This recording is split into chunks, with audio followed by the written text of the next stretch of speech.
Od jakiego pułapu rozpoczynać negocjację ceny działki w regionie, gdzie ceny maleją lub stoją w miejscu od roku? Minus 25% ceny ofertowej, czy mniej? Ciekawe bardzo pytanie. Chyba to w ogóle byłoby fajne pytanie na oddzielną audycję, jak w ogóle negocjować. Piszcie, czy jesteś zerwie, jak negocjować, jak kupować nieruchomości. Ale powiem tak, z tymi działkami to zawsze jest problem, bo jak tutaj się mówi, ziemia jeść nie woła.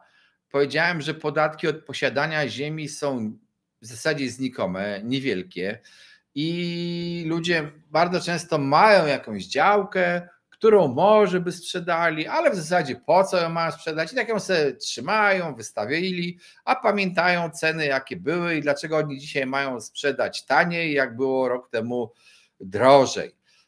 Z mieszkaniami jest inaczej, bo mieszkania, to motywacje są, powiedziałem, często takie życiowe, że tam komuś się dziecko urodziło, chce inne mieszkanie, ktoś się rozwodzi, więc też się muszą jakoś podzielić mieszkaniem, ktoś umarł, chcą się podzielić spadkiem i tak dalej, i tak dalej.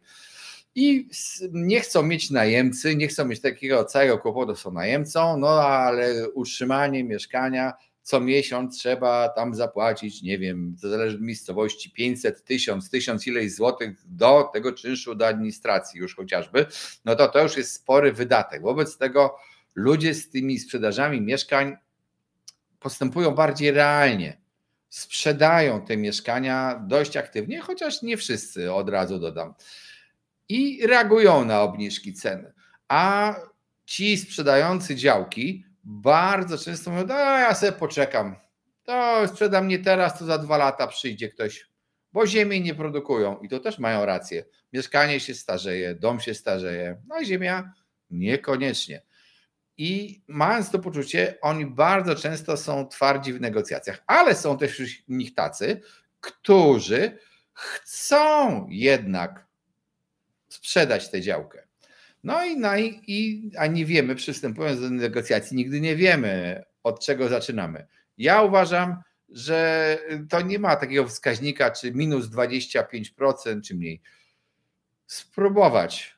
Trzeba spróbować w negocjacjach. Zawsze ta pierwsza oferta, ja też przyjmuję zawsze zasadę, nigdy nie należy wierzyć w pierwszą ofertę. To jest tylko taki próbny strzał. Trzeba spróbować bardzo dużo wyczuć w ogóle sprzedającego, czy jak jemu bardzo zależy, czy dla niego argumentem jest szybka płatność, czy nie. To jest negocjacja nieruchomości, to nie tylko jej cena, ale właśnie pozostałe warunki. I Panie Krzysztofie, nie ma nic złego, żeby taką propozycję złożyć. Czy kupować dziś mieszkania na kredyt na wynajem? Czy czekać? Czy kupować mieszkania na kredyt na wynajem? Wszystko zależy, ile tego kredytu trzeba wziąć. Czy dużo, czy mało. Jaka jest sytuacja finansowa tego, kto chce kupić i wziąć kredyt. Dzisiaj to jest taka, znaczy jeżeli przy takim dużym zadłużeniu się, to może być średnia relacja między wartością, znaczy wysokością raty, a możliwym czynszem do uzyskania. Co wiemy na przykład o tym, jak się skończy wojna na Ukrainie? No raczej chyba nie wiemy nic.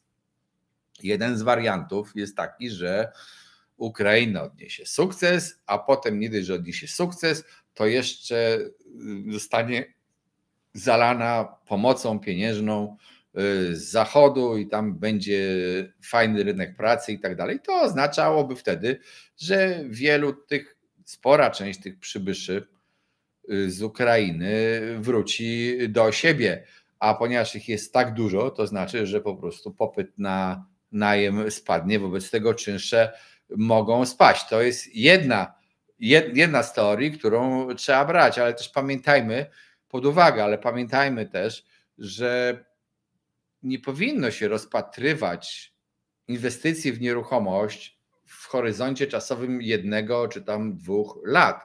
Jeżeli chcemy mieć mieszkanie i zarabiać na jego wynajmie, no to zwykle ileś tam lat powinno trwać, kilkanaście, może nawet więcej. W tym czasie będą wzrosty rynku, spadki, to będzie szło w górę, sytuacja gospodarcza się będzie zmieniała, a ten najem będzie szedł dalej. Czy w ogóle akurat mieszkania są najlepsze do wynajmu w Polsce? Rynek najmu jeszcze daje całkiem przyzwoite zwrot mieszkań, całkiem przyzwoite zwroty w porównaniu z innymi państwami Europy. Może to nie jest szaleństwo, ale to nie jest najgorsze. Z tego ja myślę, odpowiadając na to pytanie, że należałoby w miarę ostrożnie przekalkulować to wszystko, zobaczyć, samemu ocenić warianty, czy mnie będzie stać na ten kredyt, jaki mogę mieć czynsz, pamiętać o tym, że mogą być kłopoty z najemcami, że nie chcą płacić. Różne mogą być rzeczy i podjąć tą decyzję. Ja tutaj nie doradzam, ani nie odradzam, to każdy musi rozważyć sam, policzyć. To tak jest po prostu. Wracając do pytania pana Grzegorza, chodzi o ten większy podaż i popyt. Mówimy tak bezrefleksyjnie o tym popycie. Ale co to jest popyt? Popyt to ma dwie części. To jest potrzeba posiadania, czyli ktoś chce mieszkać, chciałby mieszkać, poparta posiadaniem pieniądza. I to, że na przykład ja bym chciał mieć, nie wiem, czy tam ktoś chce mieszkać w jakimś ogromnym mieszkaniu, 400-metrowym, to on ma taką potrzebę, ale go stać na kawalerkę, to on nie tworzy popytu na te 400-metrowe mieszkania, a jak go nie stać nawet na kawalerkę, to nie tworzy żadnego popytu. Czyli mamy tak, jeżeli chodzi o potrzeby mieszkaniowe, no to te potrzeby mieszkaniowe w wielu miastach są, to mówiłem, są niezaspokojone, ale jeżeli utniemy, tak jak teraz, jest trochę ucięty napływ pieniędzy, tych pieniędzy kredytowych. Zobaczcie, to przy okazji wam pokażę, jak to się ucięło.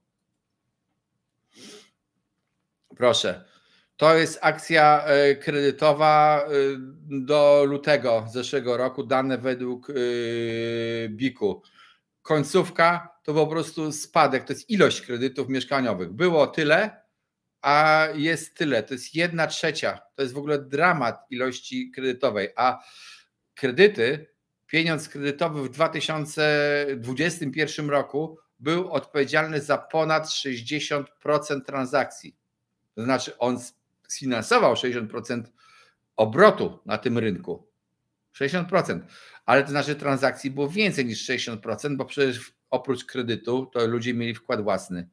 Poza tym pieniądz, mieszkanie, które kupili od kogoś klient kredytowy, a ten ktoś poszedł dalej i kupił mieszkanie za gotówkę, to już nie był policzony jako kredytowy, ale tak naprawdę ta druga transakcja była możliwa dzięki temu, że ten pierwszy nabywca dostał kredyt.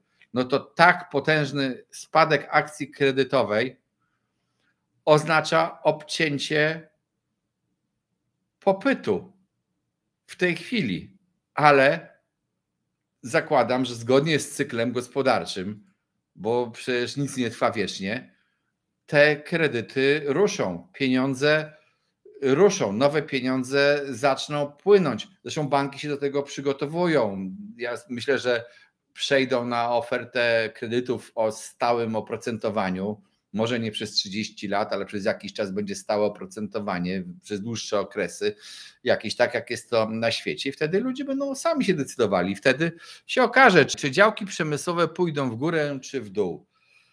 O, panie Bartłomieju, zależy jaka okolica, jakie miejsce, ale w Polsce już wiele przemysłowe,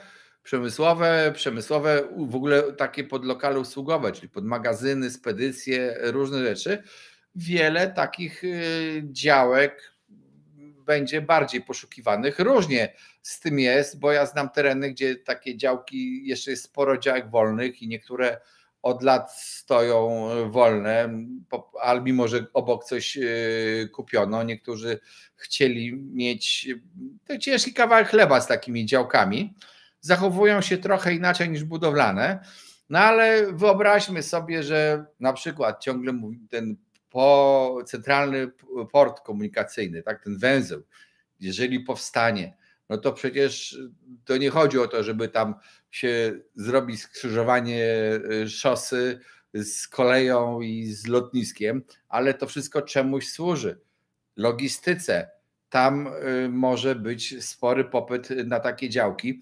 A pamiętajcie też, że to jest też tak, że przy okazji, że jak jakiś wchodzi element taki ważniejszy gospodarczo, segment wchodzi w jakiś teren, to on generuje mnóstwo miejsc pracy.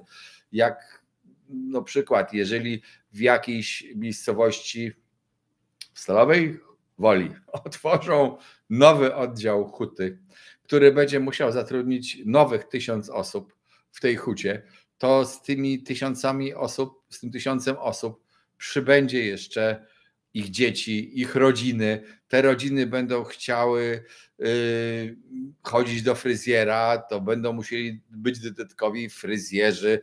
Ci fryzjerzy też będą mieli dzieci, będą szkoły. To się wszystko nakręca. Jedno stanowisko w takim kluczowym segmencie pracy tworzy ileś stanowisk dodatkowych i też po prostu nakręca popyt na nieruchomości. I tak może być, jeżeli powstanie, podkreślam słowo, jeżeli ten port komunikacyjny, nie wiem czy będzie, czy nie, zobaczymy. Zapraszam Was do subskrybowania mojego kanału na YouTubie, do pisania nam też w komentarzach, o czym chcecie, żebyśmy audycje robili, zadawania pytań. Na większość z tych pytań będziemy starali się odpowiedzieć, no oczywiście jeżeli możemy. Nie możemy zrobić konsultacji indywidualnych, no przepraszam, bo to nie mamy takiej możliwości nawet po prostu. Jeżeli chcecie wiedzieć więcej, no to też zapraszam na Cement24, to jest strona ze szkoleniami o nieruchomościach, nie tylko dla pośredników, ale nie tylko dla pośredników i nie tylko pośrednicy z niej korzystają. No i też oczywiście zachęcam do wspierania naszego kanału. Wspierający zawsze w zamian za to wsparcie dostają dostęp do większej ilości treści, do czegoś ekstra, a nawet w niektórych wariantach, i tutaj już możemy sobie porozmawiać indywidualną, nawet jakieś takie indywidualne spotkanie na czacie możemy sobie, czy też online zrobić w ramach tego wsparcia.